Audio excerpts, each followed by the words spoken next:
कैलन कैसे लोग कहे रे बाबू धन बढ़े तो बढ़े लेकिन मन के बढ़ावे के ना चाहिए। धन बढ़ेला कोई कामे आ जाला लेकिन जब मन बढ़ जाला पड़ जाला। सही बात है। कहानी का शुरुआत का 4 लाइन भूमिका से कैसे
ईरान का नामी पहलवान जो ने पहलवान का नाम बतावल गई रुस्तम। ईरान से लड़ते लड़ते टारटस देश में आई लगल मर्दन की मर्दानगी के ललकारे वीरन की वीरताई के ललकारे लगल पहलवान के पहलवानी के ललकारे लगल। कोई है माई का लाल जो हाथ मिला के अखाड़े में पछाड़ दे। अखाड़ा बनल है टारटस देश में तमाम पहलवान चलल हो कई जिला से निगोटा कस के अखाड़े में पहलवान लड़े बदे उतर गई। एक पहलवान 2 पहलवान 3 पहलवान रुस्तम पहलवान पहलवानन के पटक के अखाड़े से बाहर करत बा। देखोरिया अंगुली दाते तले दाबत हो गजब लड़वैया बा गजब पहलवान बा। सातों के नामी पहलवान बा। ईरान का 1 नंबर का पहलवान बा। पहलवान रुस्तम ऐसा तैसन पहलवान नहीं रहे जहाँ कुश्ती जीते वहाँ कुछ न कुछ मांगे। से कुश्ती जीतला के बाद नजर घुमाई के देखे लगल। लोग सवाल करें बोला साहब का चाहिए कहे यहाँ टारटस देश मुझे दे दो। हाथ जोड़ के लोग रोए गनगनात बा कापत बा साहब मन को कहाँ जियल खाइले कुछ और मांगला। नजर घुमाई के देखत बा लोगों का भीड़ लगल बा। वही भीड़ में वो तहनीमा नाम का बड़ी सुंदर लड़की खड़ी रहल। नजर पड़ल पहलवान के कहे देना चाहते हो तो खूबसूरत वाला मुझे दे दो। तहनीमा नाम का लड़की खड़ा हो गई सामने सवाल कैलस करे के कहा हो ये साहब। हंसने लगा रुस्तम कहा तू बड़ी समझदार है कुछ ज्यादा नहीं हमारी छावनी में आना होगा और मेरी प्यास को बुझाना होगा। तहनीमा नाम की लड़की तैयार हो गई। ए साहब एक टारटस देश के बच्चावे बदे एक तहनीमा तो क्या 1000 तहनीमा की जवानी कुर्बान है। यहाँ गजल के लाइन से बतावल गई भाई का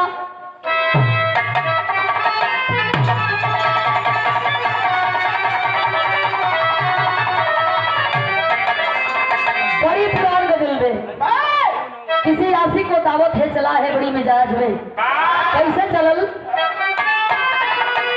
अरे याची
पहलवान के छावनी में जाए का काम शुरू कर ले दिया। शाम का बेरा हो गए तहनीमा और रुस्तम के छावनी में जाए, कुछ घंटा बितावे, फिर अपने घरे आवे। लेकिन भाव लिखलन कभी का, अरे नारी नैना, अरे नारी नैना, ये चंचल का तारी रे बाकुरे से बेपानी किया।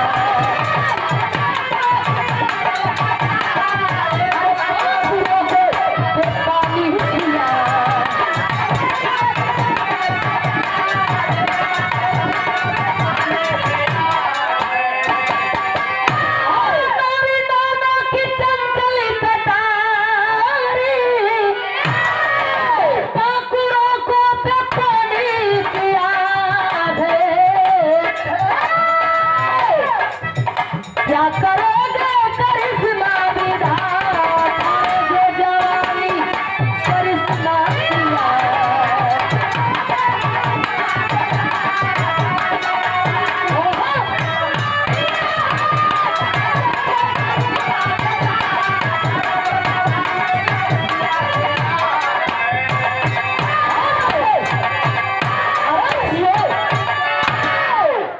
क्या करेंगे करिश्मा विधाता, जो जवानी करिश्मा किया है।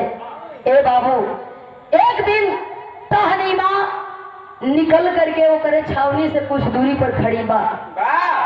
देखत बा कि रुस्तम पहलवान आपन बेग में जोन भी सर सामान बा भरत बा। पूछ देला तहनीमा साहब कहीं जाए का प्लान बा। रुस्तम कहा, हाँ रे तहनीमा, मैं ईरान का नामी पहलवान हूँ और आकर के टाटस देश में तेरे चक्कर में फंस के यहाँ रुका हूँ। अच्छा, निकल करके तहनीमा के करीब गई, जाके खड़ा हो, कहा रे तहनीमा, जाते जाते कुछ कहल चाहत पारी। तहनीमा हाथ जोड़ के खड़ी बा, साहब का कहल चाहत हुआ बोला। रुस्तम पहलवान, कहा रे तहनीमा, पता न तो राइल गई कब प्यार में बदल गई, हम खुदे न जान पगली, यही लिए तो इतना दिन रुक गई नहीं। तहनीमा रुस्तम का बतिया सुन करके हिम्मत जुटौले रे बाबू, आंख में आंसू हटवा जुल्ल कलश, साहब इतने ना, हमरे तोरे प्यार का निशानी मेरे पेट में पलक बा। रुस्तम पहलवान ताके लगल तहनीमा के, कहे चिंता मत कर ए तहनीमा, यह नाजायज नहीं है, हम दोनों का प्यार है। ताबीज दाहिने बाजू में बधी तोड़ लिया। रुस्तम पहलवान तहनीमा के हाथे पर रखला, पूछे कहा साहब, कहा बेटी बन के पैदा हो जाए, हमार तोर प्यार का निशानी।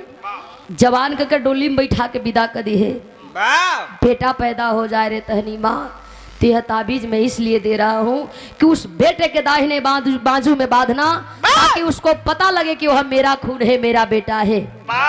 रुस्तम पहलवान कही के तहनीमा से ईरान चल गए बाबू। एहवर तहनीमा अंगुरी पर दिन गिनत बा। धीरे धीरे धीरे धीरे धीरे धीरे 1 महीना 2 महीना 9वां महीना नियर आइल हो। 4 लाइन जोहरी में बतावल गई।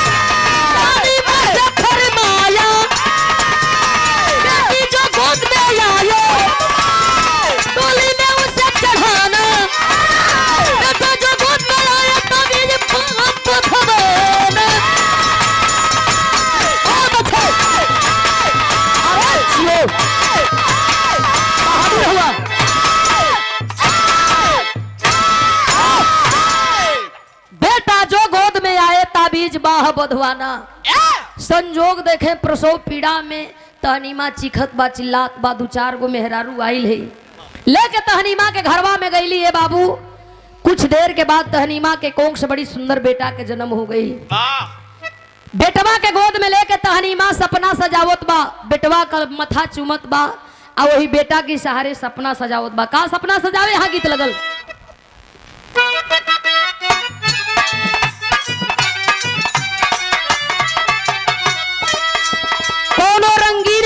भौजाई अपने देवर से शिकायत करत रहल, कहले रहल का अरे नाप जोखिम में जाने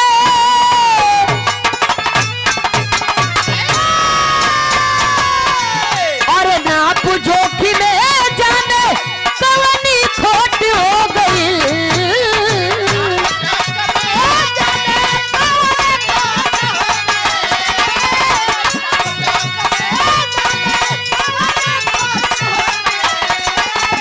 अरे नाप जोखिम में जाने कवनी खोट हो गई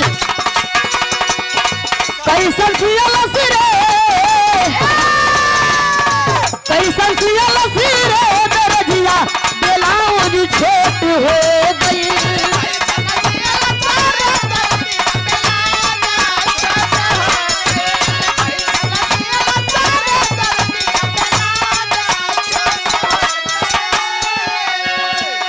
ए हवर तहनी माए बाबू अपना बेटा के गोद में लेके एक एक सपना सजावत बा कि एक दिन ये हमार बेटा हमार हर सपना साकार करी बेटा के जवान करो बेटा के पहलवान बनाई और ईरान का नामी पहलवान रुस्तम से एकर कुश्ती कराई का सपना देखत बा और लागल बदरा भारी बरसात हो गई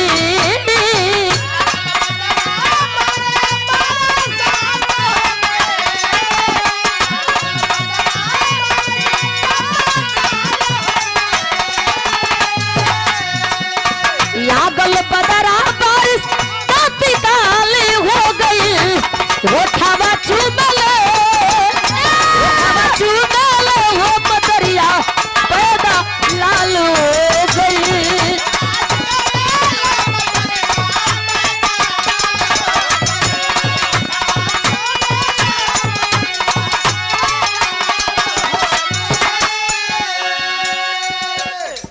माई अपना बेटा के नाम बड़ा चुन के रखले बिया कोनो कोनो नाम होला खाली रख देला से उ नाम चर्चा में आ जाला कोनो कोनो नाम होला कि ओके चर्चा में कतनो लियावल चाहबा नहीं आई माई नाम बेटवा का रखलस और बेटवा का नाम सोहराब रखली माई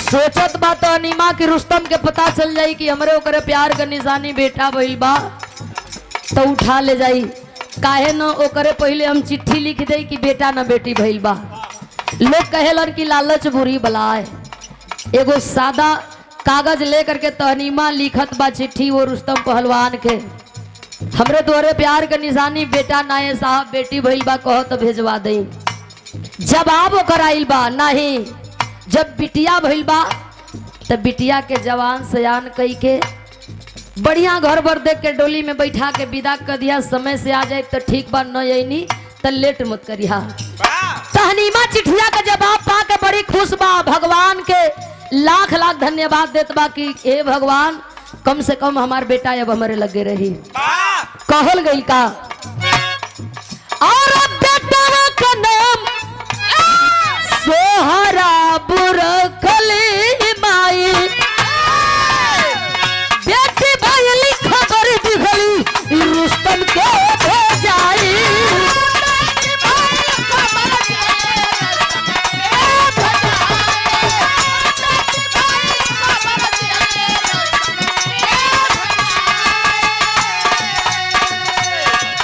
अरे स्वार्थ के चलते गंदी चाल हो गई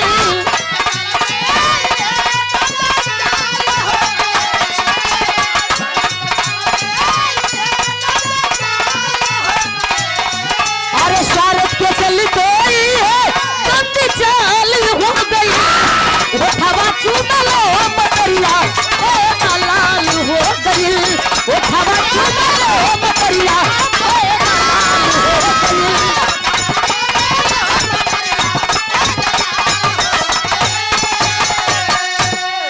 कहा जाता है बाबू वीर का बेटा वीर बहादुर पहलवान सोहराब बना अरे वीर का बेटा वीर बहादुर पहलवान सोहराब बना टारटस देश का नामी जोधा सेना में जबाज बना उधर ईरानी सेना का रुस्तम नाहर हमरा ही था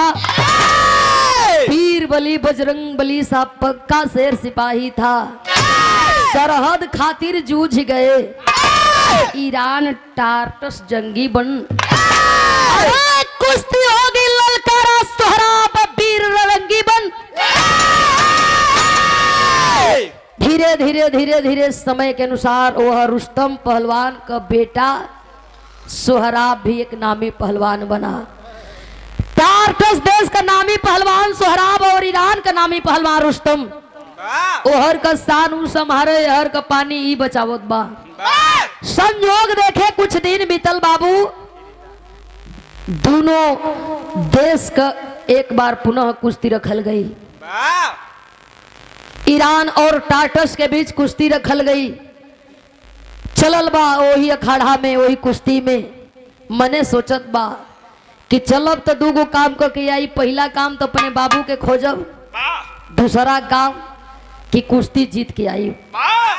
चल दिया वह वीर बहादुर जा करके अपने बाबू के खोजे लगल। बाबू का पता लगावत बा लेकिन बाबू का पता नहीं लगल। उदास मन निराश मन घर का रास्ता पकड़ के सोचत बा कि घरे चली या कि कुश्ती लड़ के जाई।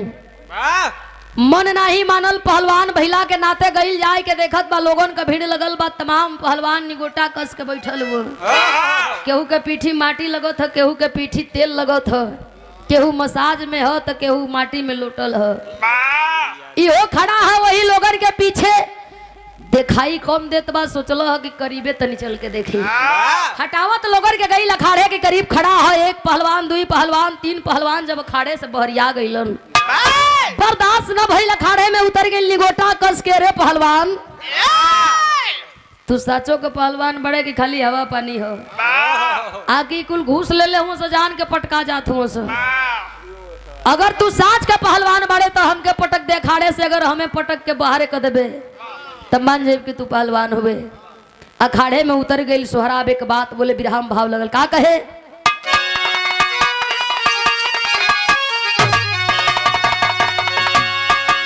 अरे जवानी खूनी खंजर पर चढ़ी, बाबू जवानी खूनी खंजर पर चढ़ी, तो कुश्ती करी फैसला के कर कितना पानी।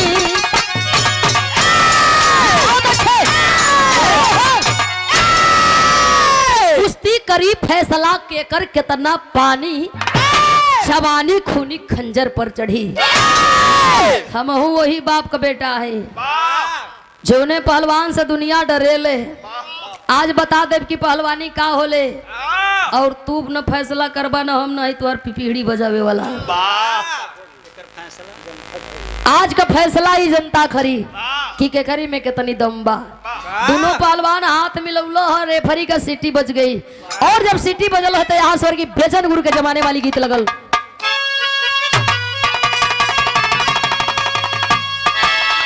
स्वर्गीय बेचन गुरु अपने जवानी में गौलन है गीत के।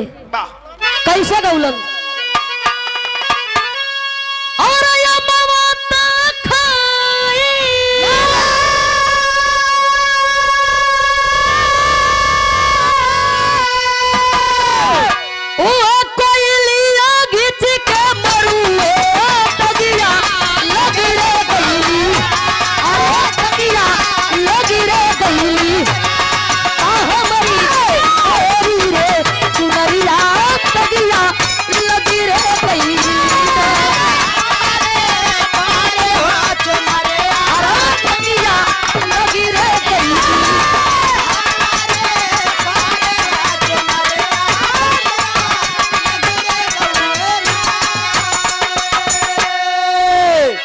गीतिया के तनी सा रिफाइन करके कुछ लोग गवेला।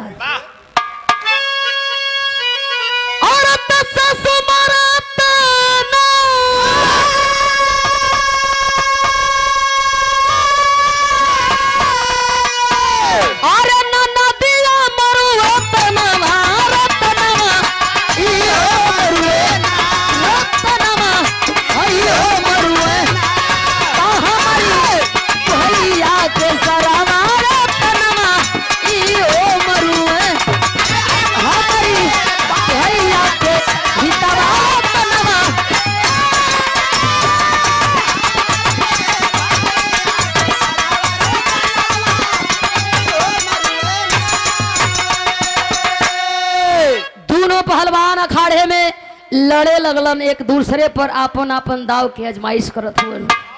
दोनों पहलवान एक दूसरे पर भारी हुवन। देखवैया मने सोचत हुवन कि का मालिक जोड़ा लगा देला।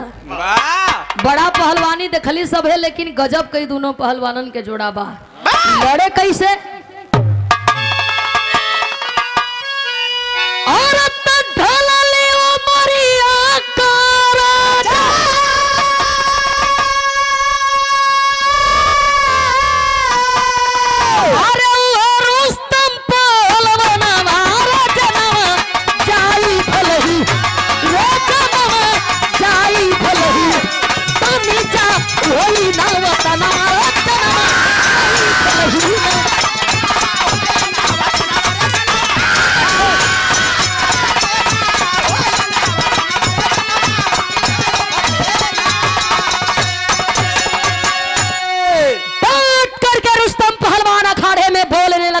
सोहराब इस शरीर के चाम झूलल बा बेटा, खाली चाम झूलल बा तो अभी मत जान के हमके बुढ़ौती आ गई बा। जोश होतने बा। हमार बात मान, अखाड़े से बाहर हो जो, कहीं तोरी माई बाबू के पछताए के न पड़े। अब हिन तू लइका लवंडी बाड़े तो से का लड़ी। सोहराब के ढेर पिटिर पिटिर बतियई बा तो ठीक ना पड़ी। आज जो हमें पटक देबा तो मान ले कि हाँ तू कई पहलवान हुआ। आखिरकार पहलवान लड़त हुआ। रुस्तम पहलवान का तनिक हथवा तो सोहराब की हाथे में आइल हो। सोहराब कैलस का, अरे दिहल सोहराब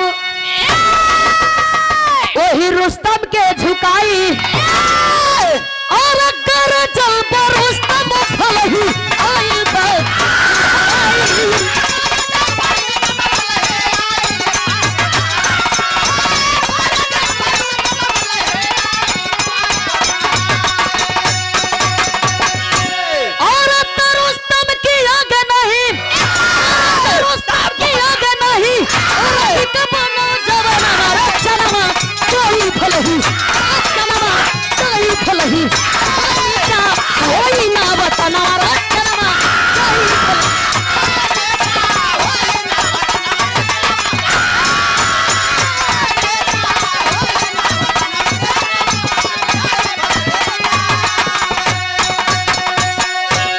रुस्तम की आगे ना टिकबा नौजवानमा जनमा जाई भलही न।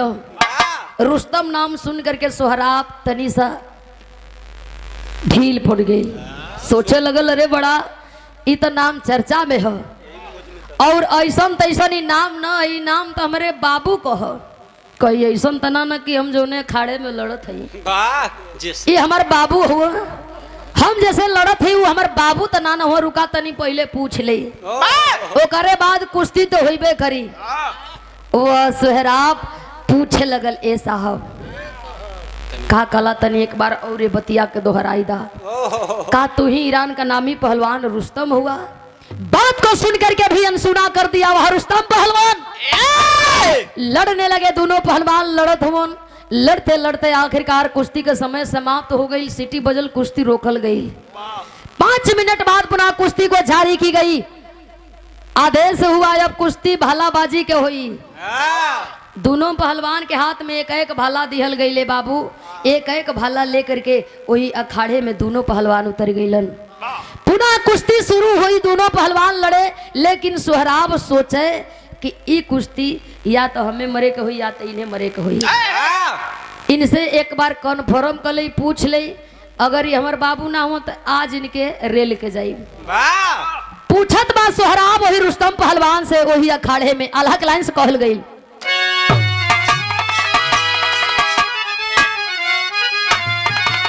अरे तब बोलल बेरू, अरे तब बोलल बेरुआ सोख राब तवन छना मारे साहब।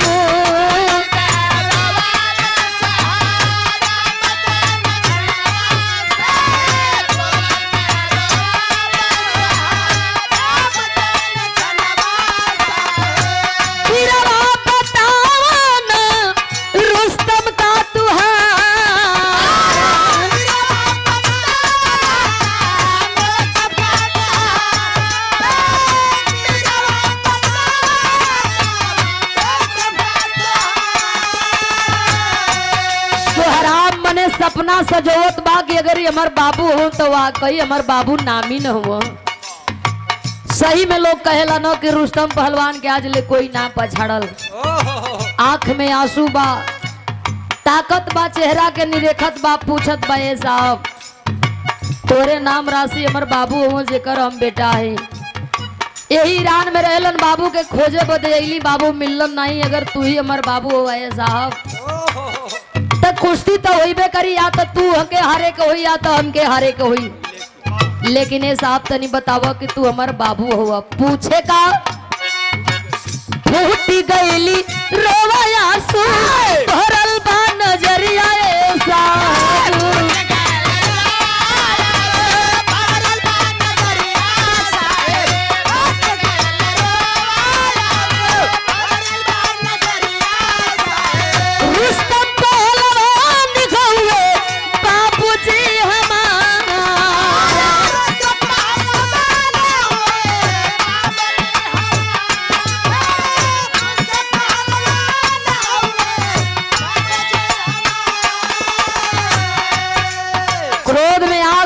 रुस्तम पहलवान बतिया के सुने लेकिन अनसुना कदे ना, हमके अपने बात में भूलवावत बा। हमार न कोनो बेटा न हमार बियाह, कहो तो कि हमार बाबू रुस्तम हो। ये अपने बाती में हमें भूलवा के हमें मारल चाहत बा। रुस्तम सोचे पहले कुश्ती फिर जवन हो की परिचय। क्रोधावा के मारे रुस्तम सुने नहीं बतिया ए साहब।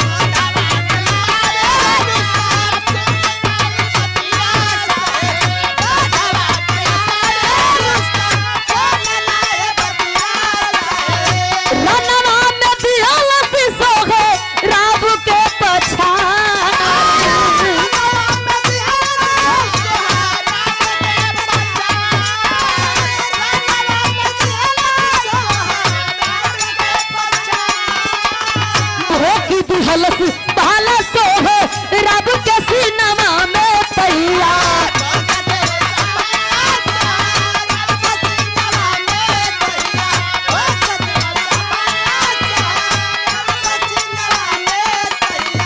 मरती समैया लो बोलल दूसरी बात।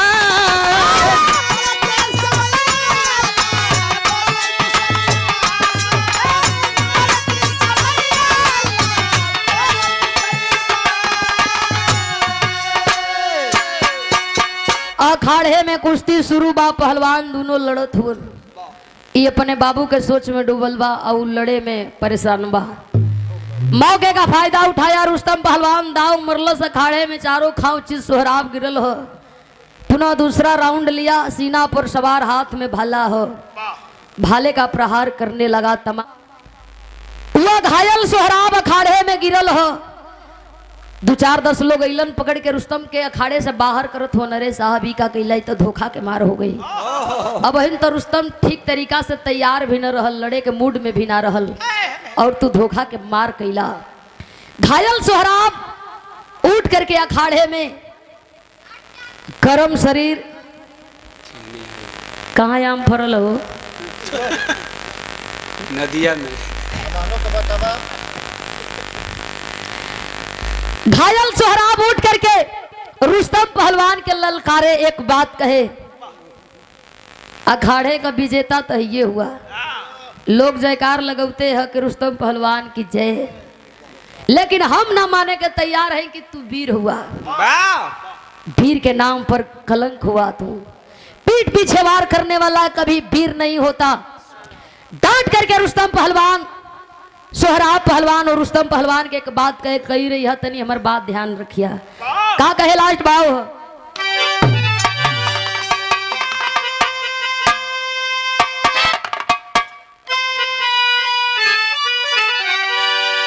अरे सुनिला बेईमान, अरे सुनिला बेईमान जन पघोर सनवा। बाबूजी हमार तोर मरी गए जना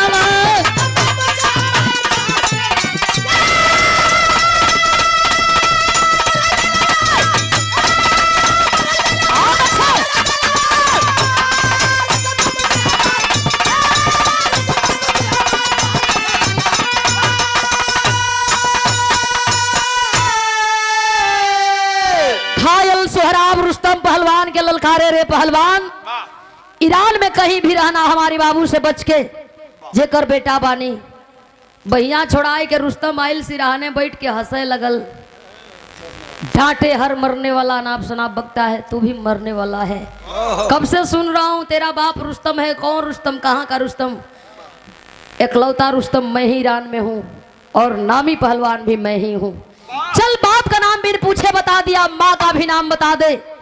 घायल सोहराब चेहरा पर हल्का सा मुस्कान, रुस्तम पहलवान से कहे कि माई का नाम जानना चाहते हो तो जान लो, मैं उस वीरांगना का बेटा हूँ जिसको लोग तहनीमा कहते हैं। माई का नाम तहनीमा बा। रुस्तम पहलवान पूछे कहाँ कर रहे वाला, कहा ईरान से, टार्टस देश से आया हो। रुस्तम पहलवान सोचे लगल, टार्टस देश और तहनीमा का बेटा। नजर पड़ल दाहिने बाजू पर, देखत बा करिया धागा में ताबीज बदल, तबीजिया के तोड़ के रुस्तम पहलवान करिया कपड़ा से बाहर कैले बा तामा का ताबीज, लिखल बा रुस्तम पहलवान। कबो ताबीज के ताके, कबो घायल सोहराब के ताके, मनवा में सोचे कि तहनीमा का अगर बेटा होत तो तहनीमा चिठिया में लिखले रहल कि बेटी भइल बा, और ताबीज भी हमार बा, तो कहीं ऐसा तरह न कि तहनीमा हमसे झूठ बोल रहल। रुस्तम पहलवान वही अखाड़े में घायल सोहराब को सीने से लगा के रोने लगा। जितना लोग जात बाई बतियावत कि रुस्तम पहलवान लड़वैया हो, उतना लोग वापस से आई के सवाल करे लगल, रे साहब दुश्मन के अपने छाती से लगाई के रोला का तनिक कारण बताव। रुस्तम पहलवान लोगन से बतावे का, अरे खुल गई भेद, रुस्तम रोवे बिल खाई, अपनी आँखें दियाली अपनी बेटा के मुआई।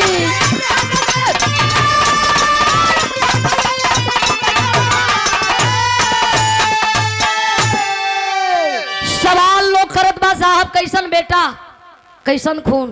ताबीज दिखावे कहे, ताबीज बतावो तो कि हमार बेटा हो। खुल गई भेद, रुस्तम रोवे बिल खाई, अपनी आँखें दियाली अपनी लाल के मुआ।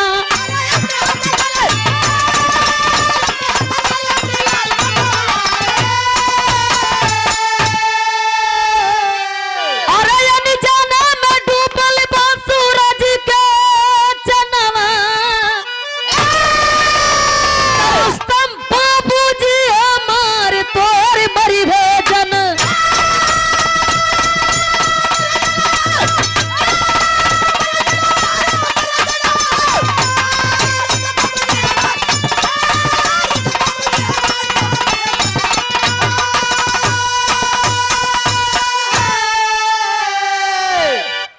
रुस्तम पहलवान बेटवा के ले जाइल चाहत बा इलाज करावे बदे, लेकिन बेटा अपने बाबू के गोद में ही दम के तोड़ दिलस। दाह करने के बाद रुस्तम पहलवान तहनीमा से मिले, टार्टस चलल, जाय के सामने खड़ा तहनीमा हंसे लगल, ए साहब बड़ा दिन परैला हो, अबले तो हमारे बिटिया के कई ठो लइका हुई हन, बिटिया भइल साहब, बढ़िया घर पर देख के ओके बियाह देली, अपना घरे बड़ी मजे में बा। रुस्तम पहलवान बतिया तहनीमा का सुन के खड़ा खड़ा रोवत बा, आंख में आंसू दे करके तहनीमा सवाल कैला, साहब का बिटिया पैदा हो गई तो कोनो पाप हो गई का? साहब खुशी ना भइल, रोवत काहे हुआ? रुस्तम डांटने लगा तहनीमा को, रे तहनीमा तू कल भी झूठी थी और आज भी झूठी है। हम जान गई रे तहनीमा कि हमरे तोरे प्यार का निशानी बेटी ना बेटा भई रहल, और वही बेटा का दाग के आवत बानी। तहनीमा रोने लगी, साहब कौना जन्म का बदला हमसे लेत हुआ साहब, आखिर तुहार दुश्मनी हमसे काबा? तहनीमा के समझावे रुस्तम कहे, नारे तहनीमा दुश्मनी तो कोनो नहीं खे, लेकिन अब हमार तोर बुढ़ौती एक साथ बीत जाई। एक तरफ तहनीमा पछतात बा कि चिठिया में साफ साफ लिख देती कि हमरे तोरे प्यार के निशानी बेटा भइल बा, तो बेटा कहीं रहत जिंदा रहत। और रुस्तम सोचे कि लड़े से पहले एक बार पहलवान का बात सुन लेती तो शायद आज हमारा बेटा हमारे सामने खड़ा रहत। दोनों पश्चाताप के आग में जलते हुए रात दिन को व्यतीत करने लगे बाबू। यही लिए कहल जला कि अब पछताए क्या हो, तो जब चिड़िया चुग गई बिना विचारे जो करे सो पाछे कौनो काम सोच विचार के करे चाहिए इंसान के बाबू। लास्ट भाव बतावल गई का गुरु बिहारी गुरु गणेश गुरु रामलाल मोर बाका